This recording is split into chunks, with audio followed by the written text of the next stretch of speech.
সস্তনী ব্রত পালন করতে করতে পরের প্রজন্মগুলিকেও আপনি একটু সুশিক্ষা দিতে পারবেন। যেমন আমার ছোট বাচ্চা, এখন সে যদি ফিশকে দেখে বলে মা মা তারা কেন মেরে খাচ্ছে তাদেরকে, চলো না তাদেরকে বকবো, তাদেরকে বলবো যে আর ধরতে না।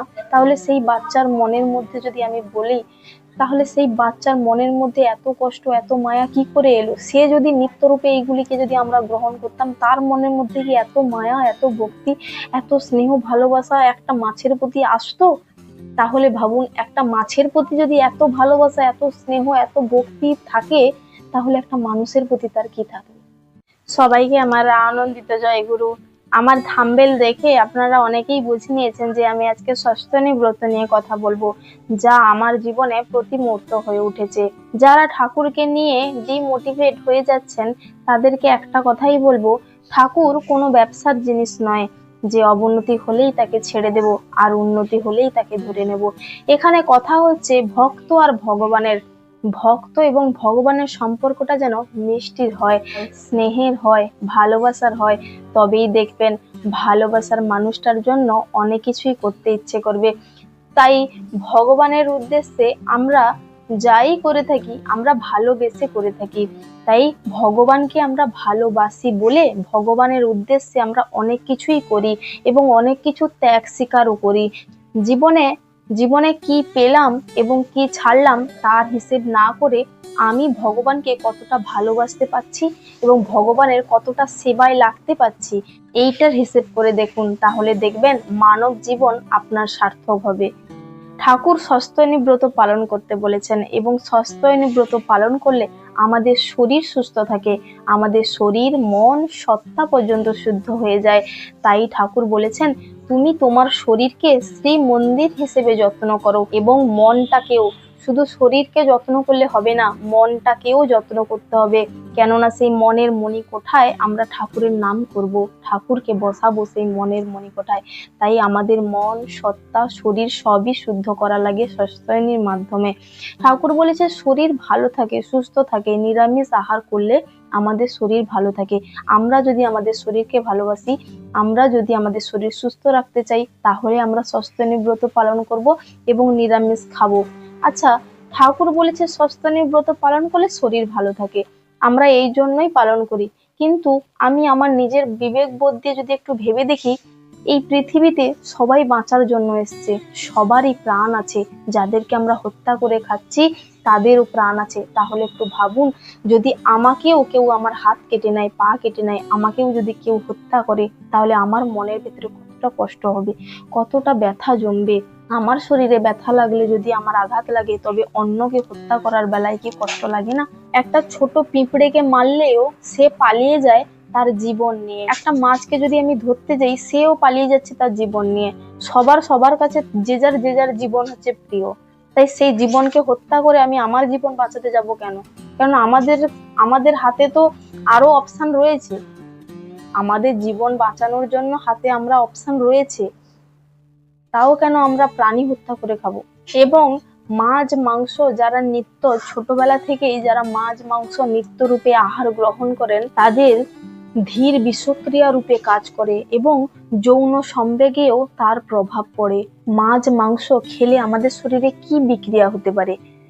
যখন একটা প্রাণীকে যখন মারা হচ্ছে, তখন তার মধ্যে যে ভয়, তার মধ্যে যে আতঙ্কিত, তার মধ্যে যে জমে থাকা রাগ হিংসা, সেইগুলি উত্তাপ আগুনে তাকে পরিপাক করে রান্না করলেও তার দেহ কোষে সেইগুলি সঞ্চারিত থাকে, তার দেহ কোষে সেগুলি থেকে যায় এবং সেগুলি যদি আমরা গ্রহণ করি এবং সেই রাগ হিংসা এবং জমে থাকা ভয়গুলি আমাদের শরীরে সঞ্চারিত হয়। দেখবেন যারা মাছ খায় তাদের রাগ একটু কম এবং যারা মাংস খায় তাদের রাগটা একটু বেশি।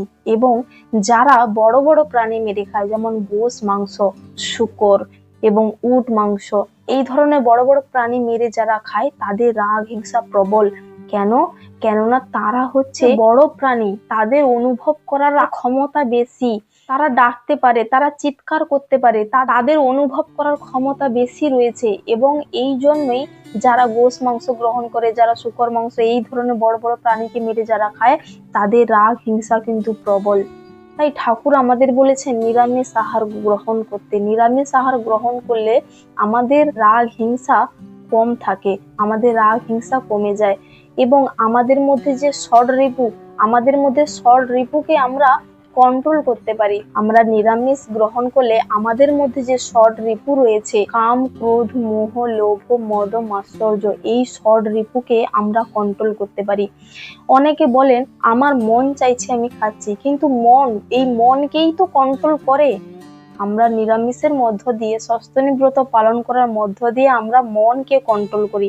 আমরা যদি নিজের মনকে নিজে না কন্ট্রোল করি, তাহলে কে কন্ট্রোল করবে? আমার মন তো অনেক কিছু চাইবে। আমাকে যদি কেউ একটা গালি দিয়ে চলে যায় বা কেউ একটা মেরে দেয়, তাহলে আমার তো মন চাইবে তাকেও আমি দুটো চারটা মেরে দিই, তাকেও দুটো গালি দিয়ে দিই। কিন্তু আমার মন যা চাইবে আমি যদি সেইটা করি, তাহলে তো আমি আমার অজান্তেই অনেক কিছু করে ফেলবো, যা আমি পাপের ভাগীদার হয়ে যাব। তাই মনকে কন্ট্রোল করতে হবে। সেই মনকে কন্ট্রোল করতে হবে সস্তনী ব্রতর মাধ্যমে। নিরামিষ আহার করলে আমাদের শরীরে রাগ হিংসা তো কমে যায়, এবং রাগ হিংসাকে আমরা নিজেদের বশে আনতে পারি, আমরা কন্ট্রোল করতে পারি। যদিও রাগ হচ্ছে, আমি নিজে থেকেই শান্ত হতে পারি। যারা মাছ মাংস গ্রহণ করে তারা কিন্তু কন্ট্রোল করতে পারে না, তারা হঠাৎই উত্তেজিত হয়ে পড়ে। আমরা চেষ্টা করব আমাদের পুরুষোত্তম কেমন ছিলেন। আমরা পুরুষোত্তমের মতো হওয়ার চেষ্টা করছি, কিন্তু তার ভক্ত হচ্ছি, কিন্তু পুরুষোত্তম কি খেতেন সেটা কিন্তু পালন করছি না। আমাদের পুরুষোত্তম যেমন শ্রীকৃষ্ণ, শ্রী রামচন্দ্র এবং শ্রী শ্রী অনুকূল, এরা সব কি কি গ্রহণ করতেন? এরা সবাই নিরামিষ ভোজী ছিলেন। তাহলে আমরা ভক্ত হয়ে ঠাকুরের সবটা পালন করছি, ঠাকুর যা যা বলছেন সব পালন করছি, কিন্তু ঠাকুর কি খেতেন সেগুলি কিন্তু আমরা মানছি না। তখন কিন্তু নিজের ইচ্ছা মতো করছি। কেন না? আমি পারি না। মানুষ হলেন অভ্যাসের দাস। এগুলিকে আপনি যেভাবে অভ্যস্ত করবেন, আপনি সেইভাবেই গড়ে উঠবেন। মানুষ হলেন সত্যিই অভ্যাসের দাস। আমি একদিন অভ্যস্ত ছিলাম এইভাবে, যে মাছ না হলে একবেলা খাওয়া হবে না। কিন্তু এখন কি হয়েছে, এখন আমি নিরামিষভোজী হয়েছি। তাহলে আমি অভ্যস্তে পরিণত হতে হতে হতে হতে এখন মাছ দেখলে কি মাছের গন্ধ নিলে আমি আর নিতে পারি না। কেন না? মানুষ হচ্ছে অভ্যাসের দাস। আপনি যেইভাবে অভ্যস্ত করবেন সেইভাবেই আপনি গড়ে উঠবেন। সবারই পূর্বপুরুষরা আগে নিরামিষ খেতেন, কিন্তু আমরা পরবর্তী চলা যুগের সঙ্গে চলতে চলতে সবাই মাংসাহারীর সঙ্গে সঙ্গে আমরাও মাংস আহার করছি, কিন্তু এটা ঠিক নয়। নিরামিষ আহার করলে আমাদের শরীর মন সবই সুস্থ থাকে। কোনো পুরুষোত্তম বলেননি, কোনো অবতার বলেননি, কোনো সদ্গুরু বলেননি যে তুমি অন্য একটি প্রাণীকে হত্যা করে তার মাংস আহার করো। কোনো দিন কোনো ভগবান এই কথা বলে যাননি। কিন্তু অনেকে বলেন ভগবান তো কই বলেনি আমাকে নিরামিষ খেতে। ভগবান বলেনি? মহাভারতে রয়েছে, চণ্ডীতেও রয়েছে, বহু জায়গায় রয়েছে যে কোনো প্রাণীকে যার প্রাণ আছে, যে উদ্দীপনায় সাড়া দিতে পারে, কোনো প্রাণীকে মেরে খাওয়ার অধিকার কিন্তু আমাদের নেই। কেননা ভগবান সৃষ্টি করেছেন তাকেও, আমাকেও। আমারও প্রাণ আছে, তারও প্রাণ আছে। আমি কেন তার প্রাণকে হরণ করে আমি আমার নিজের প্রাণ বাঁচাবো? আমরা হচ্ছে শাকাহারী প্রাণী। মাংসাহারী প্রাণী দেখবেন, যেমন বাঘ, সিংহ, তাদের সামনে দুটো দাঁত ছুঁচালো হয়ে সামনের দিকে বেরিয়ে রয়েছে। কিন্তু আপনি দেখবেন গরু, ছাগল, হরিণ, এরা হচ্ছে শাকাহারী প্রাণী। এদের দাঁত দেখবেন আমাদের মতো, মানুষের মতো। আমরাও শাকাহারী প্রাণী, কিন্তু আমরা শাকাহারী না হয়ে আমরা মাংসাহারী হয়ে যাচ্ছি। আপনি ভাবুন, আমি একা যদি ছেড়ে দিই, তাহলে পৃথিবীতে আমি যতদিন বাঁচবো ততদিন কত কত লাখ লাখ কোটি কোটি প্রাণী বেঁচে যাবেন। আমি একটা তরকারি করতে গেলে যদি চিংড়ি মাছ আনি, তাহলে কত চিংড়ি মাছ আনতে হবে আমাকে? তাহলে কত প্রাণী বেঁচে যাচ্ছে। আমি সবার দিকে দেখবো না, আমি নিজেকে দেখবো। আমি যদি একা ছেড়ে দিই, তাহলে কত প্রাণী বেঁচে যাচ্ছে, কত প্রাণী পৃথিবীতে নিজের জীবন ফিরে পেল।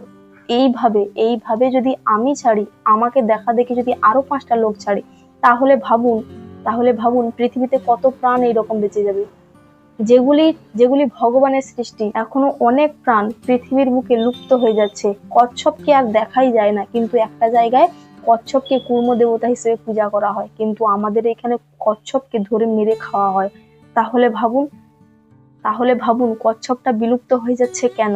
সবই আমরা প্রকৃতি থেকে পাচ্ছি, সবই নিয়ে খাচ্ছি। সব প্রাণকে যদি মেরে মেরে যদি আমরা খেয়ে নিই, তাহলে তো পৃথিবীতে একদিন শূন্য হয়ে যাব, শুধু মানুষময় হয়ে যাব, কোনো পশু পাখি কোনো কিছু থাকবে না। প্রকৃতির যে এত সৌন্দর্য, প্রকৃতির যে প্রাণ, প্রকৃতির যে প্রাণী যেগুলি প্রকৃতিতে সৃষ্টি হয়েছে, সেগুলি তো নষ্ট হয়ে যাচ্ছে, বিলুপ্ত হয়ে যাচ্ছে। তাহলে তাদেরকে কি আমরা আর কোনোদিন ফিরিয়ে আনতে পারবো?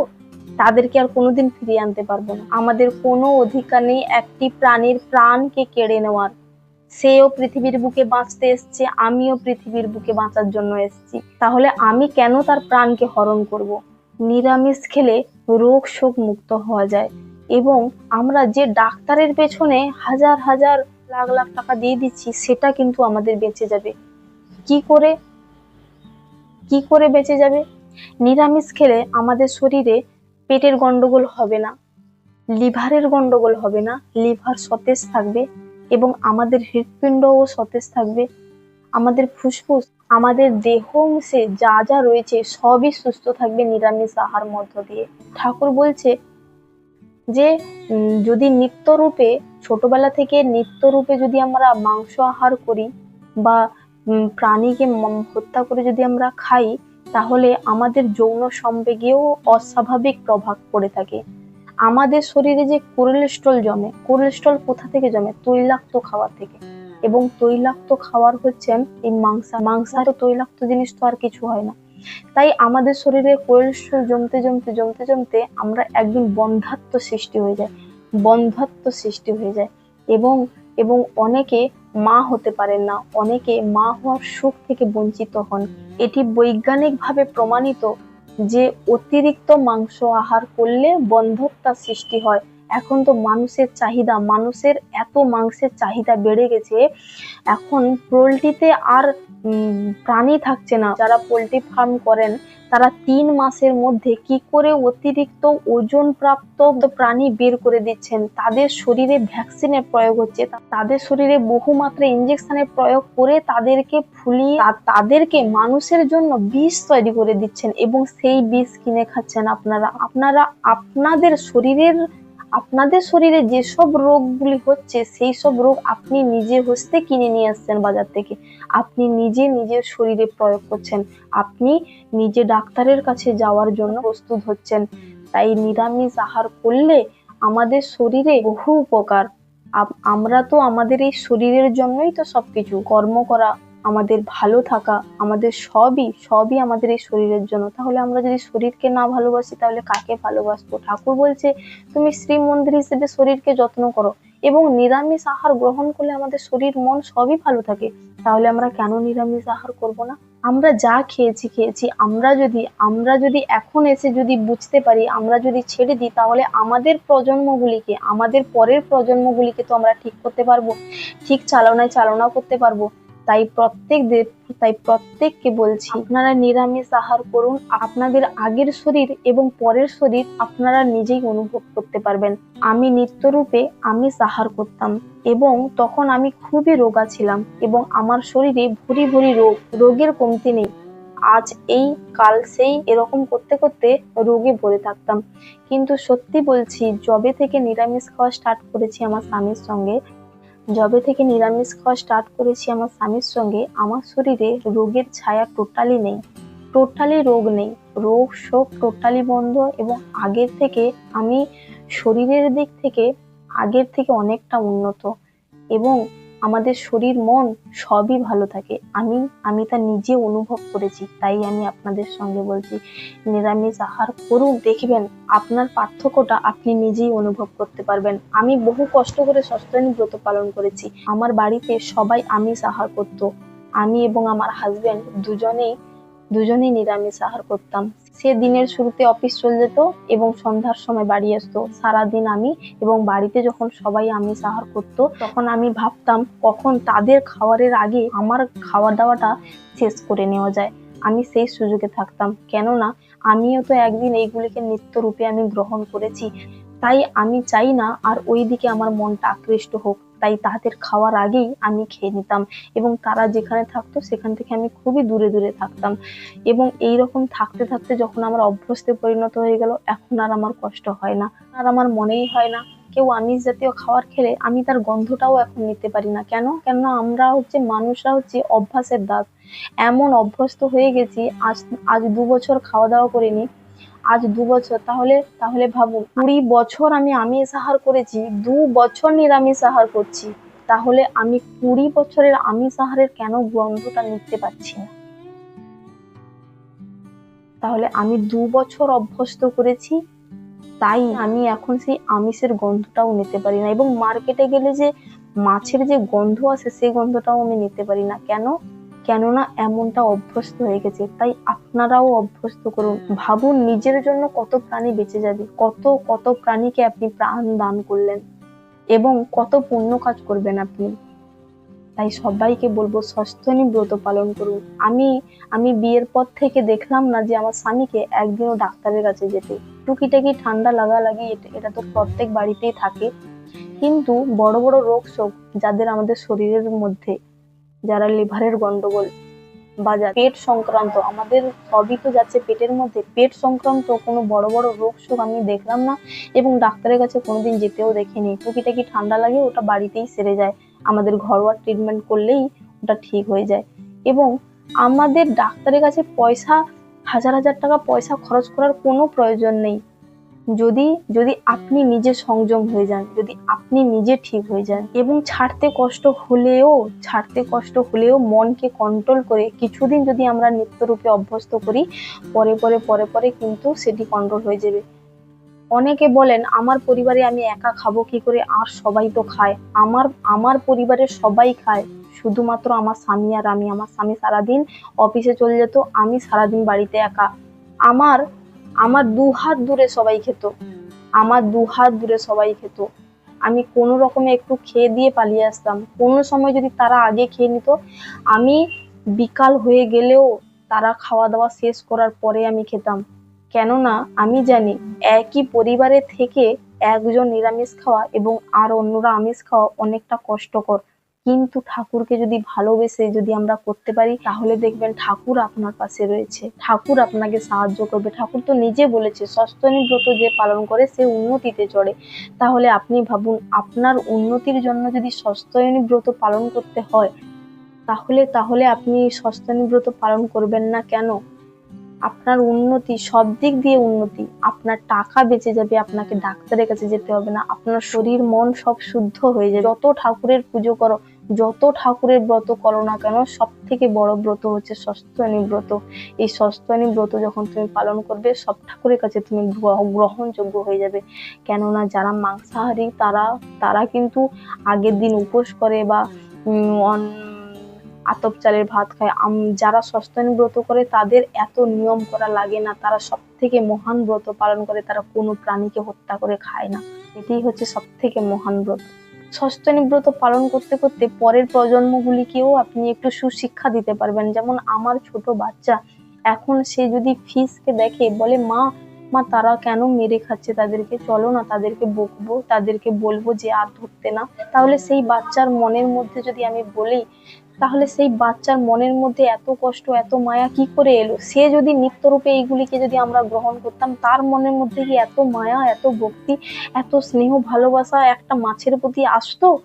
তাহলে ভাবুন, একটা মাছের প্রতি যদি এত ভালোবাসা, এত স্নেহ, এত ভক্তি থাকে, তাহলে একটা মানুষের প্রতি তার কি থাকে?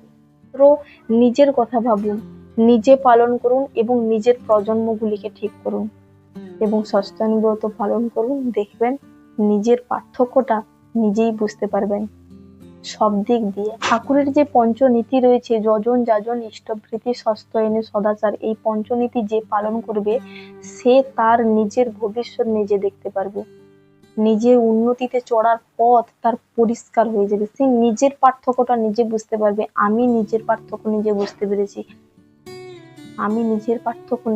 পেরেছি, একবেলা